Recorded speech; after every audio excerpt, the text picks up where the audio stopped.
រាត្រីសួស្តីមិត្តអ្នកសិក្សាភាសាខ្មែរជាទីស្រឡាញ់រាប់អាននៅរាត្រីកាលដ៏សែនមនោរម្យនេះខ្ញុំបាទសេរីយុកោមានកិត្តិយសលើកយកផ្នែកមួយនៃអក្សរយកមកបង្ហាញ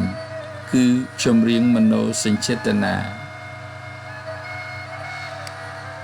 ការរៀបរៀងឡើងមានវត្ថុបំណងសំខាន់ៗ4យ៉ាងទី1ជួយបន្ធូរអារម្មណ៍និងកាត់បន្ថយភាពតានតឹងនិងការហត់នឿយទាំងឡាយទី2ចែករំលែកបទពិសោធន៍ដល់អ្នកនិពន្ធទាំងឡាយទី3ចង់រំលឹកគុណចំពោះដូនតាខ្មែរអ្នកបណ្ឌិតដែលបានបន្សល់ទុករបៀបតែងចម្រៀងដ៏សម្បូរបែបទី4ចង់ទុកជាអនុស្សាវរីយ៍សម្រាប់មនុស្សក្នុងលោកដូច្នេះសូមរីករាយសិក្សាទាំងអស់គ្នាដូចតទៅចម្រៀងបទទី6គុណសែនព្រួយយប់នេះរងាខុសពីធម្មតាមេឃប្រត់ចន្ទ្រាគង្គាប្រត់ទូកកូនសัตว์ប្រត់មេទទឹកភ្លៀងជោក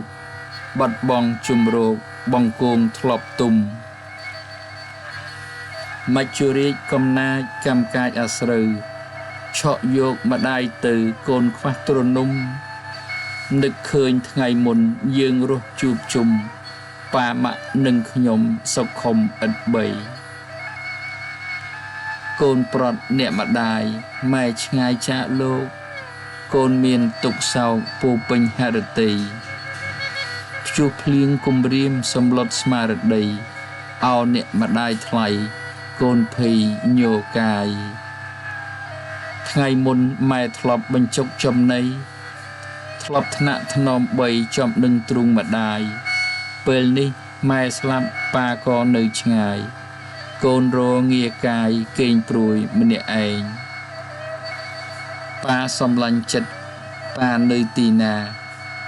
ភ្លៀងផ្គររងាកូនចិត្តកូនចំបែង